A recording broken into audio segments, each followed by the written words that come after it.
जय हिंद प्यारे साथियों, आप सभी को मेरा राधे राधे। मैं युवराज शर्मा आप सभी का हार्दिक स्वागत और अभिनंदन करता हूं केडी कैंपस जयपुर के इस यूट्यूब प्लेटफॉर्म पे और ऑफलाइन ब्रांच पर। कैसे हैं आप सभी? उम्मीद करता हूं कि स्वस्थ और मस्त होंगे। आज मैं जो आपके सामने डिस्कस करने जा रहा हूं वो रीजनिंग के बारे में बताऊंगा। क्या है रीजनिंग, क्या इसकी इंपॉर्टेंस है, कितना काम में आता है और किस किस एग्जाम्स में आता है। तो हम स्टार्ट करते हैं आज के इस लेक्चर को। बहुत से लोग क्या करते हैं, रीजनिंग को बहुत हल्के में लेने की कोशिश करते हैं और बहुत से लोग क्या करते हैं, रीजनिंग को बहुत ज्यादा हाइप क्रिएट करवा देते हैं और ऐसा बना देते हैं कि रीजनिंग बहुत कुछ है। हम मुद्दे की बात करेंगे और इस क्लास में मैं आपको बताऊंगा रीजनिंग कितना इंपॉर्टेंट है, कितना नहीं है, कहां और कैसे आता है। फर्स्ट ऑफ ऑल हम समझते हैं reasoning is not a subject. Reasoning subject है ही नहीं। सर ये बात कैसे बोल दी आपने? ये बात मैंने इसलिए बोली, आपने अगर नोटिस करी हो तो आपने एकेडमिक के अंदर सभी ने मैथ्स को पढ़ा होगा, आप सभी ने एकेडमिक में कॉलेज में इंग्लिश को पढ़ा होगा, सबने पढ़ा होगा, सब पहले से जानते होंगे। इसके अलावा जो आप एसएसटी पढ़ते थे जिसको अभी हम जीके बोलते हैं, सबने पढ़ा होगा। जो आपने साइंस पढ़ी जिसको हम जीएस बोलते हैं, ये आप सब पढ़ के आए हो। इसका मतलब इन सब पोर्शन के बारे में तो आप ऑलरेडी जानते ही हो। तो ये तो सारे सब्जेक्ट हो गए। क्या किसी स्कूल के अंदर, किसी कॉलेज के अंदर, किसी सिलेबस में रीजनिंग था? आपका जवाब होगा नहीं, नो। रीजन क्या है? Reasoning is not a subject. Reasoning is not a subject. Subject है ही नहीं। रीजनिंग क्या है? An art. एक क्या है? कला है। और कला क्या है? Common sense. क्या है? Common sense. अब सर कॉमन सेंस किसको बोलेंगे? इसमें कोई ट्रिक नहीं है, कोई फॉर्मूला नहीं है और कोई कोड नहीं है जो कैलेंडर कोड से पढ़ाया जा रहा है। कोई ट्रिक नहीं है। ट्रिक आप आज याद कर लोगे, कल एग्जाम में जाके भूल जाओगे। रीजनिंग केवल थॉट बेस्ड है। आप चीजों को कितना बेहतरीन तरीके से सोच पा रहे हो और कितना बेहतरीन तरीके से उनको अप्लाई कर पा रहे हो। लेट सपोज मैं छोटे से एग्जांपल से आपको स्टार्ट करूंगा और फिर मैं धीरे धीरे आगे बढ़ूंगा। मान लो मैं आपसे कह दूं कि कोई पॉइंट है, ये पॉइंट हो गया कोई, और इस पॉइंट का नाम है ए, और ये पॉइंट हो गया सी, ये पॉइंट हो गया बाबूजी बी। समझना, ए से बी और बी से सी ये रास्ता है। मैंने दो लोग खड़े कर रखे हैं और दो लोगों के नाम है पी और क्यू। मैंने पी नाम के शख्स से बोला कि आपको ए से सी पर पहुंचना है। उसने इस रोड को देखा, इस रास्ते को देखा, उसने चलना शुरू करा। इसने देखा कि ये 8 मीटर और ये 6 मीटर है, 8 और 6। तो मैं आपसे पूछूं टोटल कितना चला, तो आप बोलेंगे सर 14 मीटर उसने डिस्टेंस कवर करी। ये पी के द्वारा चली गई दूरी थी। अगला बंदा कॉमन सेंस लगाएगा, थोड़ा सा चीजों को सोचेगा कि मुझे इसी पॉइंट से चलना है और उसी बिंदु पर पहुंचना है जिस बिंदु पर पी पहुंचा है।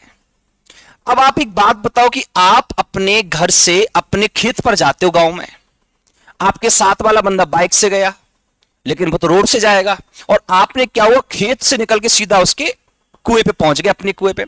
अब वो बंदा, आपके साथ ऐसा हुआ भी होगा, अब वो बंदा पूछता कि भाई तू इतनी जल्दी कैसे आ गया? तो भाई तू तो रोड से आया है और मैं रामनिवास के खेत से होकर के आया हूं। समझ, सुना आपने क्या बोला? अच्छा सीधा निकल के आ गया। तो यस, वही कॉमन सेंस था। वो जो बंदा था ना क्यों, उसने कहा कि मैं इसी बिंदु से जाऊंगा, उसी बिंदु पे पहुंचूंगा, तो क्यों ना मैं इस दूरी को ऐसे कवर कर लूं।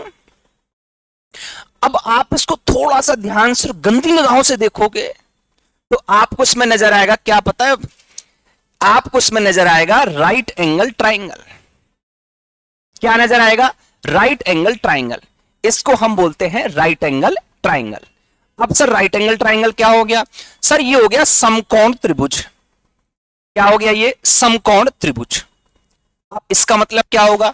आप एक बात सोचो, समकोण त्रिभुज में जो 90 डिग्री होता है उसके सामने वाली साइड को हम बोलते हैं सर हाइपोटेनियस। बोले तो कर्ण। बची हुई साइड जिसमें ट्राइंगल टिका हुआ है वो क्या हो गया? बेस। बोले तो आधार। और एक साइड बचती है जिसको हम बोलेंगे परपेंडिकुलर, बोले तो लंब। सर 3 साइड थी, हमने तीनों साइड देख ली। अब आप सोचो, आपने पाइथागोरस थ्योरम पढ़ी होगी और इस बात को सभी बेहतरीन तरीके से जानते होंगे कि अगर मैं इसको ध्यान से देखूं तो पाइथागोरस थ्योरम इस बात को कहती है कि हाइपोटेन्यूस का स्क्वायर होता है परपेंडिकुलर के स्क्वायर और बेस के स्क्वायर के बराबर। समझना ध्यान से मैं क्या कहना चाह रहा हूं, मैं केवल रीजनिंग को इंट्रोड्यूस कर रहा हूं इस लेक्चर के अंदर। अब किसी बंदे ने परपेंडिकुलर का स्क्वायर और बेस का स्क्वायर की अगर बात करें तो परपेंडिकुलर 8 है, 8 का स्क्वायर 64, बेस कितना है सर 6, 6 का स्क्वायर क्या हो जाएगा 36, दोनों को ऐड करोगे बनेगा सर 100। ये कर्ण का स्क्वायर है तो सर कर्ण कितना हो जाएगा √100 बराबर कितना हो जाएगा केवल 10 मीटर। अब आप लोग मुझे बताओगे कि आप 14 मीटर जाओगे या 10 मीटर जाओगे तो आपका स्वतः ही जवाब आ जाएगा कि सर 10 मीटर जाएंगे, ऑब्वियस सी बात है क्योंकि दूरी भी कम है, टाइम भी कम लगा होगा, बाइक का पेट्रोल का भी खर्चा बच गया। समझ रहे हो? तो ये स्मार्ट वर्क हुआ, इसी को हम कॉमन सेंस बोलते हैं कि हमने किसी चीज को सोचा कि जिस बिंदु से हम स्टार्ट कर रहे हैं जिस बिंदु पर हमको जाना है, पॉइंट ए था, चलने वाला बंदा पी था तो वो भी बिंदु सी पर ही पहुंचा है और क्यू भी बिंदु ए से चला बिंदु सी पर वो भी पहुंचा है, लेकिन दोनों के डिस्टेंस में कितना बड़ा डिफरेंस आ गया। वही रीजनिंग आपको सिखा रहा होता है। हम जनरल केसों में जितनी भी चीजें पढ़ते हैं देखते हैं, अगर हम उनको सोचना शुरू कर दें मेमोरी बेस्ड, अगर हम उनको बनाना शुरू कर दें सोचना शुरू कर दें, हर चीज हमारी आसान है।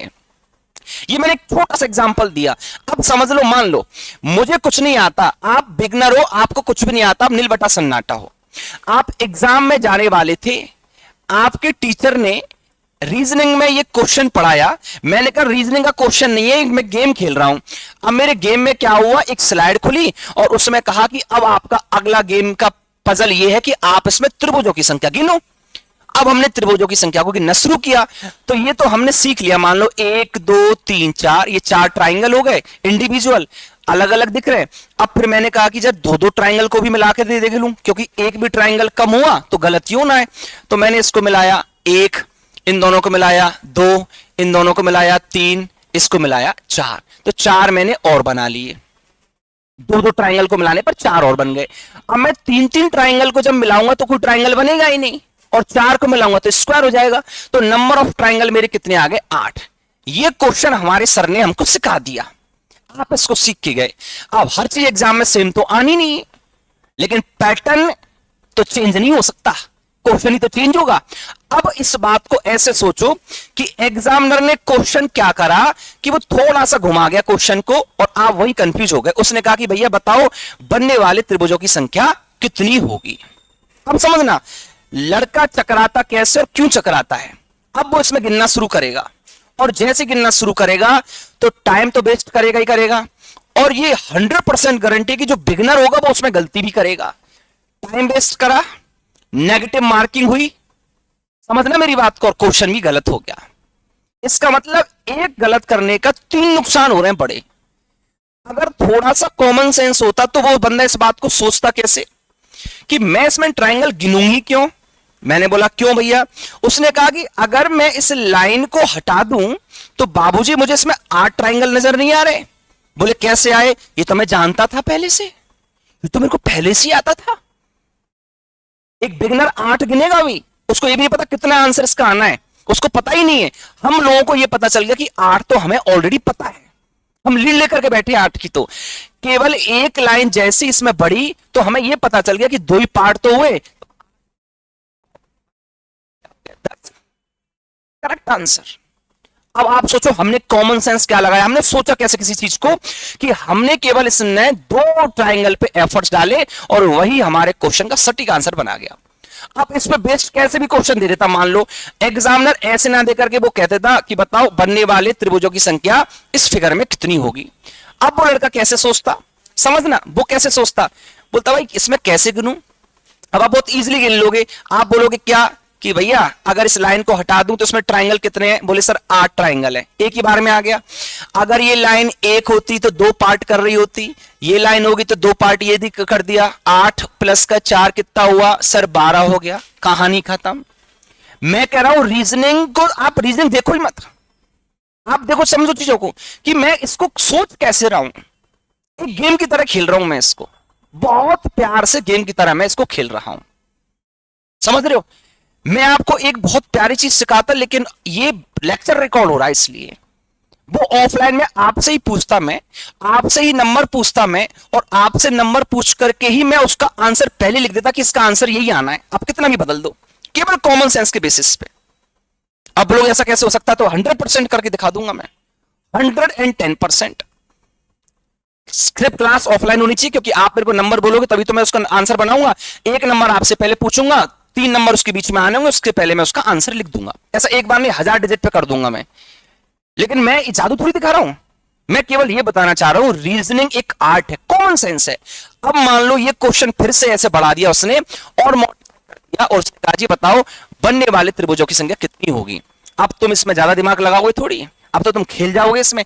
आप क्या बोलोगे सीधा, अरे गुरुजी क्या 8 ट्रायंगल तो हमको पहले से आते हैं, इसमें आधी लाइन 2 ट्रायंगल हिस्से ये कर दिए, इधर आई तो 2 हिस्से ये कर गई, इधर गई तो 2 पार्ट इसने कर दिए, और इधर गई तो 2 पार्ट इसने कर दिए। कितना हुआ, बोले सर 16 हो गया। लो जी, हमने कुछ ट्रिक पढ़ा, कुछ ट्रिक पढ़ी हमने, कोई ट्रिक नहीं पढ़ी। ट्रिक का मतलब ही धोखा होता है। क्यों भाई, आप कॉमन सेंस, आप दिमाग लगाओ, और जब दिमाग लगाना सीख जाओगे तो उसके बाद आते हैं ऑप्शन से कैसे किसी क्वेश्चन को हिट किया जाता है। समझ रहे मेरी बात को। अब मान लो इसके बेसिस पे वो कोई भी क्वेश्चन दे देता, अब आप देखो आपके आंसर आ भी रहे होंगे। मैंने केवल एक चीज सिखाई आपको और आप अब यहां तक पहुंच गए होंगे। आप समझना ध्यान से क्या होता है कॉमन सेंस, कि मैंने अब इसको बनाया, तो अब एक बिगिनर लड़का जब एग्जाम में बैठेगा तो वो इसको गिनने में उसकी टाए टाए फिक्स, समझ रहे हो, घबरा जाएगा वो। क्यों भाई, वही क्वेश्चन अगर उससे नहीं हो रहा तो इसमें तो वैसे ही दिमाग खराब हो जाएगा। अब जो लड़का थोड़ा सा कॉमन सेंस लगा के वो क्या कहेगा, अरे वही फिगर तो है, 8 और 8 16, तो 16 तो हमको पता ही है। अब एक बंदा देखो 16 पे पहले पहुंचेगा 16 पे, और आपको 16 ऑलरेडी पता है। ये लीड होती है, और यही लीड एग्जाम में हमको डिफरेंस कराती है टाइम का, क्वेश्चन नंबर और क्वेश्चन सही होने का, सिलेक्शन की तरफ बढ़ने का। एक क्वेश्चन का मतलब 1 लाख से ऊपर नीचे हो रहे हो आप लोग, समझ लेना। 16 हो गया। अब आप सोचो कि जब ये दोनों लोग अलग अलग थे तब तो इन्होंने 16 दे ही दिए भाई, दोनों लोग अलग अलग थे, 8 8 16 तो हो ही गया। लेकिन जब 2 लोग मिलेंगे तो काम में कुछ नई मजबूती भी आएगी, कुछ नया काम भी होगा, कुछ एक्स्ट्रा एफर्ट भी डालेंगे। तो जैसे इन्होंने एक्स्ट्रा एफर्ट डाले तो देखो दोनों फिगर को मिलाने पर एक ट्राइंगल तो ये दे गया और दूसरा वाला ट्राइंगल ये दे गया। आप देख लो ध्यान से, तो हमने केवल कितने ट्राइंगल पे एफर्ट डाले, केवल 16 और 2 18।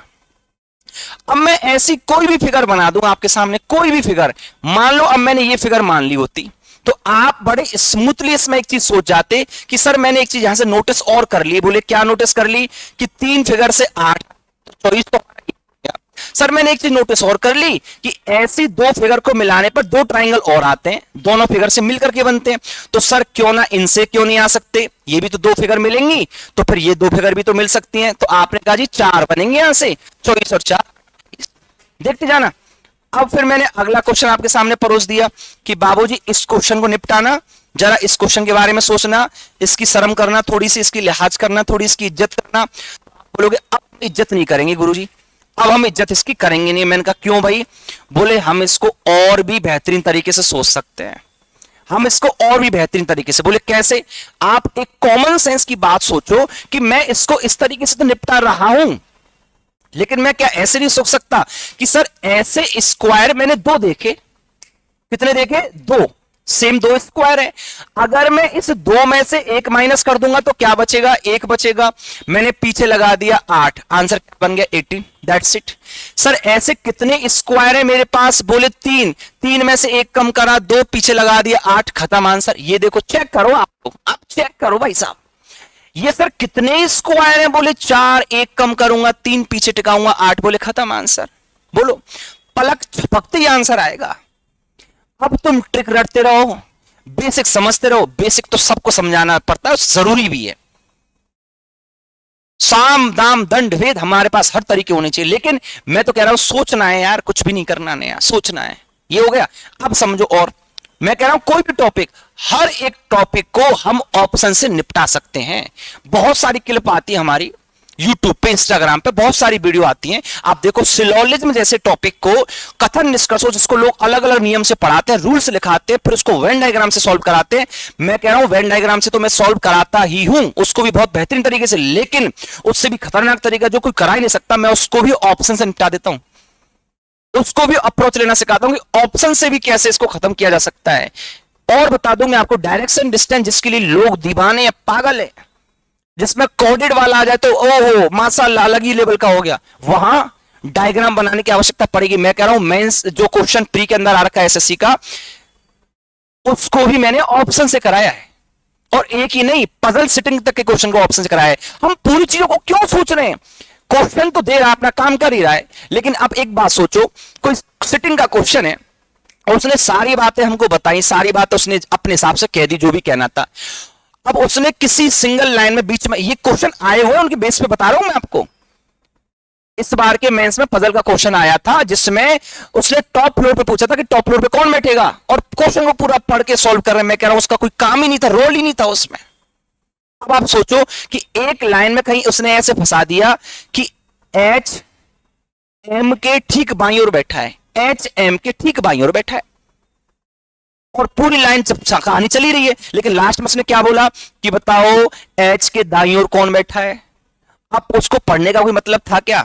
थोड़ा सा हम दिमाग लगाते कि भाई उसने एक लाइन में ये बोला था कि एच एम के दाईं बाईं ओर बैठा है, तो एच के दाईं ओर तो एम बैठेगा, जब एम के बाईं ओर एच बैठा है तो एच के दाईं ओर ही तो एम बैठेगा। इस लाइन को, इस महाभारत को पढ़ने की आवश्यकता थी क्या? कहीं भी आवश्यकता नहीं थी।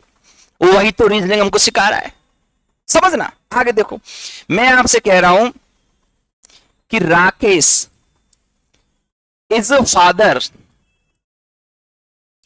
ऑफ दीपक। मैंने कहा जी राकेश किसके फादर है? आप बोलेंगे सर दीपक के फादर है। अब मैं आपसे जनरल एक छोटी सी बात पूछूं, आपसे नहीं, आप किसी से पूछ लो, किसी से पूछ लो, वो धुरंधर तो होगा, तुर्रम खां भी होगा। अब राकेश तो पिताजी हो गए, तो मैंने पूछा दीपक क्या लगेगा राकेश का, तो सेकंडों में जवाब आएगा सन लगेगा।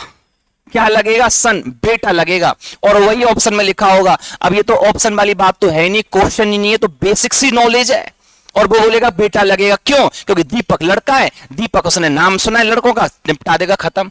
यही तो हमको सीखना है, यही तो रीजनिंग है। नाम से जेंडर डिसाइड नहीं होता। कैसे डिसाइड कर दिया आपने? क्योंकि आपने नाम देखा ही दीपक का है, और दीपक जादे का वो आपने लड़का देखा है, क्योंकि हम रहते तो इंडिया में ना, और यहाँ का कल्चर तो बिल्कुल अलग है। आप नाम से जेंडर को डिसाइड करना तो छोड़िए, आप गांव में जाओगे तो आज भी वहां के लोग नाम से जेंडर छोड़ो उम्र को डिसाइड कर देते हैं। अनारकली, अरे ये तो 50 साल 60 साल की महिला होगी। शीला, अरे ये तो वो है। समझ रहे हो मेरी बात को? तो यहां की तो बात ही अलग है, लेकिन आप कैसे डिसाइड कर दोगे कि नाम से कि लड़का है? कोट पैंट पहन रखे है इसने या लहंगा पहन रखा है? अगर मान लो इसकी जगह मैं लिख दूं हेलेन, अब बताना जरा हु इज हेलेन। मैं लिख दूं जॉर्ज, बताना जरा। आज के टाइम पे तो लड़के लड़कियों जैसे कपड़े पहन के घूम रहे हैं, लड़के लड़के जैसे कपड़ों पहन के घूम रही हैं। आप कैसे पहचान लोगे आप इन बातों को? समझ रहे हो? तो प्रभु दीन दयालु जी, नाम से जेंडर डिसाइड नहीं होता, ये हमारे इंडिया में हमको पता है। आप विदेश में जाओ, फॉरेन में जाओ, मैंने आपसे कहा कि हेलेन से बात करो, हु इज हेलेन, क्या जेंडर होगा उसका? कैसे बोलोगे बताओ? आवाज से भी नहीं पहचान सकते। बस वही फर्क है। तो यहां होना चाहिए था या तो सन होगा या डॉटर होगा। ऐसी एक ही नहीं, हजारों चीजें मैं आपको सिखाता हूं कि रीजनिंग क्या है, और जब असल मायने इसका सीख लिया तो रीजनिंग पर कुछ है भी नहीं। हर चीज को ऑप्शन से लेना हम सीख जाते हैं। अब सोचो एक टॉपिक आता है कोडिंग और डिकोडिंग। अब आप बोलोगे सर हमने तो सुना ही नहीं, हम तो जानते नहीं कुछ भी। मैं कह रहा हूं कुछ भी मत जानो। अब 5 से 7 क्वेश्चन आते हैं, 5 से 7 क्वेश्चन। अब वो कह रहा है साहब कि मोनिका, और ऐसे कोड बना देगा, मोनिका को लिखा है N Q Q M P और जी, पी और जी। और आपसे पूछा रंजीत को क्या लिखेंगे? अब लड़का दिमाग खराब कर रहा है। अब पहले तो देखो इसमें क्या करना होता है, प्लेस वैल्यू को रटेंगे। प्लेस वैल्यू होते हैं इनके लेटर के नंबर। बोले सर उनसे क्या होगा? अरे उनसे ही होगा, जब नंबर याद होंगे तभी तो पता चलेगा कि इसको क्वेश्चन को फॉरवर्ड से सॉल्व करना है मतलब आगे से, या रिवर्स से सॉल्व करना है मतलब पीछे से, या दोनों से नहीं हुआ तो फिर क्रॉस से सॉल्व करेंगे, या अपोजिट से सॉल्व। बहुत सारे तरीके होते हैं। पहले तो नंबर याद करो, फिर तरीके ढूंढो, देखो आप, और फिर टाइम वेस्ट करो। अब एक क्वेश्चन 2.5 से 3 मिनट खा गया तुम्हारा, तो तुम कहां से सिलेक्शन की उम्मीद कर रहे हो? सेंस ही नहीं निकलता कोई कि आप उम्मीद कर लोगे। 3-3 सेकंड के क्वेश्चन है, मारना 3-3 सेकंड में सिखाता हूं, और 3-3 सेकंड में इसको खा सकते हैं हम। अब आप सोचो कि मैंने इतना देखा कि एम और एन एक ज्यादा हो रहा है, मतलब अगर सीरीज बनेगी तो आगे बन जाएगी। ओ से क्यू 2 ज्यादा हो रहा है, बैठ तो रहा है। एन से क्यू, एन से Q, N O P Q 3 ज्यादा हो रहा है सर, लग तो रहा है। आई से एम सर 4 ज्यादा हो रहा है। के से पी सर 5 ज्यादा हो रहा है। ए से जी सर 6 ज्यादा हो रहा है। ये हमने लॉजिक पहचान लिया, मान लो हमको नंबर याद नहीं था, हमने पहचान लिया, ठीक है। ऐसा आगे हो सकता है, पीछे भी हो सकता है। अब लड़का फिर इसके नंबर लिखेगा, फिर इसको जोड़ेगा घटाएगा। ये मैंने हल्की सी कैलकुलेशन ले ली तो इसमें तो एक बार को हो भी जाएगा। मैं कह रहा हूं थोड़ी बढ़िया सी कैलकुलेशन आ गई, प्लस का 5 माइनस का 6, वहां लड़का बिल्कुल टाइट हो जाएगा, एकदम जकड़ जाएगा। मैं कह रहा हूं क्यों भाई, राहुल द्रविड़ नहीं बनना, रोहित शर्मा बनना है। वो राहुल द्रविड़ नहीं बनना जो 1 रन बनाने के लिए आज का डे ही टेस्ट मैच का खत्म हो गया, कल के दिन दोबारा खेलेगा, जब 1 रन बनाएगा तब शतक होगा उसका। मतलब एक ही रात निकल जाती थी उसका शतक देखने के लिए। हमें बनना है रोहित शर्मा या वीरेंद्र सहवाग, 294 रन पे खेल रहा है लेकिन छक्के से ही करूंगा खत्म। गेंद बॉल आपके ऊपर अटैक ना करे, आपको उसके ऊपर अटैक करना है। होता है ना बहुत सी बार हम अंदर पिच क्रिस के अंदर जाकर के खेल रहे हैं, नहीं, हम क्रिस के बाहर निकल के खेलेंगे, बॉल हमसे डरेगी, हम नहीं डरेंगे बॉल से, क्वेश्चन हमसे डरना चाहिए। अब आना जरा देखना, मैं कह रहा हूं पूरा क्यों निपटाऊं मैं इसको। मैं ऐसे सोच सकता हूं सर कि मुझे एग्जाम में केवल आंसर बनाना है, मुझे एग्जाम में केवल आंसर बनाना है, मुझे ज्ञान नहीं दे के आना, मुझे समझा के नहीं आना एग्जामिनर को। अब मैं चाहे खोले वाले हनुमान जी का नाम लेकर के बना के आया, चाहे मैंने अपने पिताजी माताजी का नाम लिया, चाहे मैंने केडी कैंपस का नाम लिया, चाहे मैंने यूवी सर का नाम लिया, चाहे मैंने मेहनत से करा, आंसर चाहिए मुझे। तो मैंने देखा भैया आगे से सॉल्व कर रहा था इसको, एम में 1 जोड़ा था तो मैं आर में 1 जोड़ूंगा सर, क्या आएगा, एस आ जाएगा। मैं आगे क्यों सॉल्व करूं, जिस ऑप्शन का 4 ऑप्शन होंगे, जिस ऑप्शन का पहला लेटर एस होगा, 4 ऑप्शन में से जिसका पहला लेटर एस होगा वही मेरे क्वेश्चन का आंसर होगा, खत्म। डाउट आएगा रुकना भी, अभी तो वीडियो चल रही है ना, देखते जाओ। अब बोलो सर ये तो हो गया, अब तुम्हारा डाउट क्या आएगा, सर 2 ऑप्शन में आ जाए एस तो, अरे मैं कह रहा हूं तुम देखते जाओ ना यार, 2 ऑप्शन में एस आ गया तो जिनमें नहीं आया वो तो हट गए ना। अब गेम 50-50 का रह गया, बोलो रह गया, तो अब क्या कोई अंतर आ गया, क्या दिक्कत आ गई, ओ से क्यू लिखा, 2 बढ़ा दिया, तो अगले में हम भी 2 बढ़ा देंगे, क्या आएगा, सी, जिसमें एस के साथ सी आएगा वो आंसर बनेगा। कहां दिक्कत आ रही है, बोले नहीं सर अगर ऐसा हो गया तो मैं समझ रहा हूं डाउट, रुको, औकात नहीं है क्वेश्चन की जो आपके ऊपर हावी हो जाए, मैं गारंटी के साथ कह रहा हूं, हवा टाइट कर दूंगा इसकी। 4 ऑप्शन में ऐसा आ गया सर, अब क्या करेंगे, अब क्या करें सर, अब बताओ तुम, अब तब तुमने फंसा दिया, मरवा दिया। मैं कह रहा हूं चेक ही मत करो ना आगे से, ये तो दिख रहा है तुम्हारी आंखों के सामने, आप पियो सारे के सारे एस हो गए, इसका मतलब क्यों चेक करूंगा मैं, आगे से मैं पीछे जाऊंगा ना, सबसे लास्ट वाले में कितना जोड़ अच्छे है सर, मैं सबसे लास्ट वाले में सीधा जोड़ूंगा 20 प्लस का 6, 26 जेड, खत्म आंसर। और इतना बड़ा करियर हो गया मेरा पढ़ाते पढ़ाते, मैंने नहीं देखा इतने ऐसा भी हो जाता है कभी, लेकिन मैं कह रहा हूं होना चाहिए, इतिहास बदलना चाहिए, और इतिहास बदलने के लिए बनता है। तो इतिहास के पन्नों में लिखा जाता है कि इतिहास में ये हुआ, तो मैं कह रहा हूं जेड भी हो गया। अब फिर डाउट आएगा, आप डाउट निकालते जाओ, आप वीडियो देख रहे हो, आपके मन में जो भी डाउट होंगे उनको मैं स्कैन करके यहां लगा दूंगा। अब आपका डाउट अगला पता क्या आ रहा है कि सर लास्ट की भी जेड सेम हो जाए, तो आप देखते जाओ और आप खुद भी हंसोगे अपनी बातों पे कि ये क्या हुआ। ये जादूगर नहीं है, रीजनिंग को जादू नहीं है, कॉमन सेंस है यार, कभी फंसी नहीं सकते हो।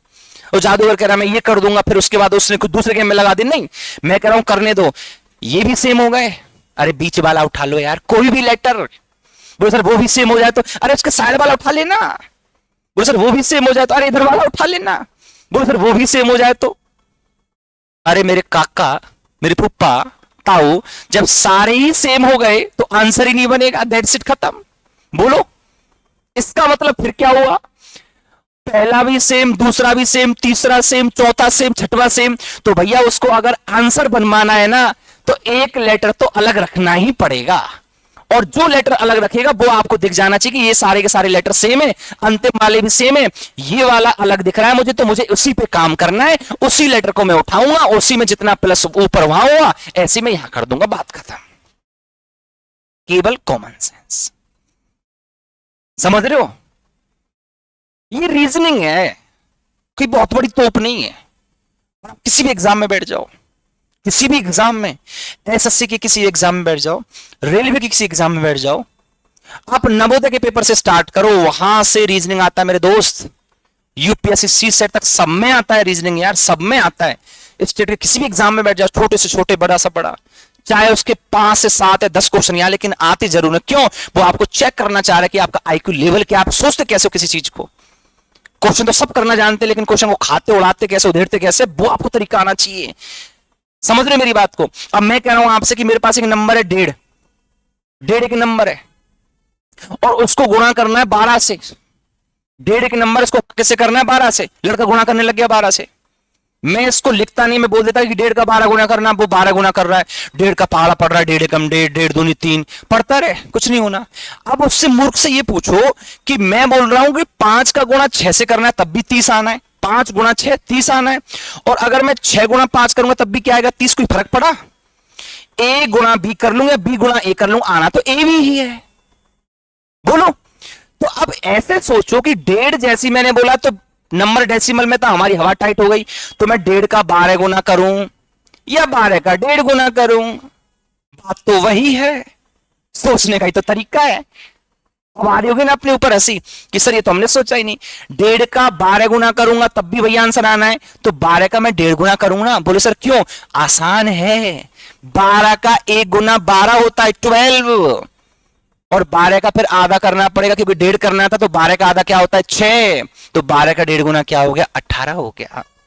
बोले सर 2.5 का मुझे 18 गुना करना है, 2.5 का 2.5 का 18 टाइम करना है, तो 2.5 का 18 गुना उसने बोला है, हमने थोड़ी बोला है। हम तो अपने हिसाब से सॉल्यूशन करेंगे ना।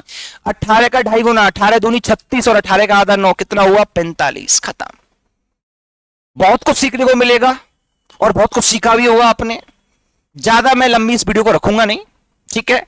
अगर ज्यादा आपको डिटेल में समझना है तो हमारे बैच आते रहते हैं, रीजनिंग में ही डिस्कस करता हूं वहां। आप किसी भी एग्जाम पढ़िए, अंतर है यहां भी। आप कार चलाना सीखते हो, फिर आपको ट्रक चलाने में परेशानी होती है। यहां काम उल्टा है, मेरा तरीका ही उल्टा है।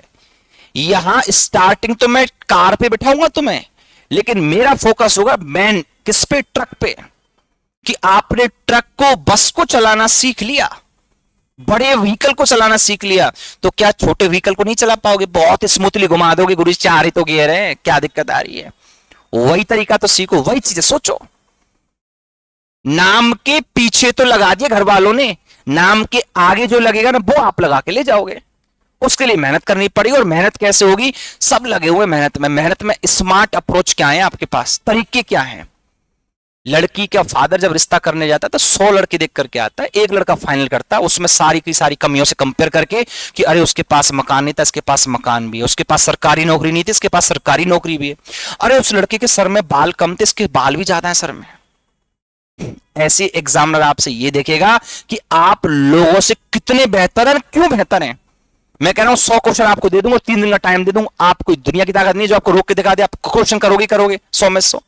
लेकिन मुद्दा 100 का नहीं है, मुद्दा टाइम का है। 3 दिन नहीं है आपके पास, टाइम तो वही है 1 आवर का, उसी टाइम में निपटाना है। तो आओ, केडी कैंपस जयपुर, गोपालपुरा पे अपनी ब्रांच है, ऑफलाइन सेंटर है, बेहतरीन बैच आते हैं। दिखावे से बचने की कोशिश करो, रील और रियल में अंतर है, केवल क्वालिटी। समझ रहे हो? एक बार आओ, क्लास ज्वाइन करो, दिखावे की दुनिया से बचने की कोशिश करो मेरे भाई, ठीक है? बाकी मैं मुलाकात करूंगा क्लास में, आप आओ। 2 दिन के अंदर मैं आपको ये बताता हूं कि रीजनिंग क्या है। जब इन बातों को आपको साइकोलॉजी सेट कर ली, अल्फाबेट्स को लोग रटने में लगे हुए हैं, 10-10 दिन लगा रहे हैं। 5 मिनट, केवल 5 मिनट। मैंने वैसे वीडियो डाल रखी है यूट्यूब पे, बाकी आप क्लास में आओगे तब देख लेना। आप डेमो लेने तो आओ एक बार, बस समझ में आ जाएगा ऑपोजिट को कैसे याद करें, बहुत इजीली। सिर्फ सोचना सिखाता हूं, सोचने की कोशिश करो, सोचने की, गेम की तरह, ठीक है? चलिए, उम्मीद करूंगा सबको समझ में आ गया होगा। वंदे मातरम, जय हिंद, राधे राधे।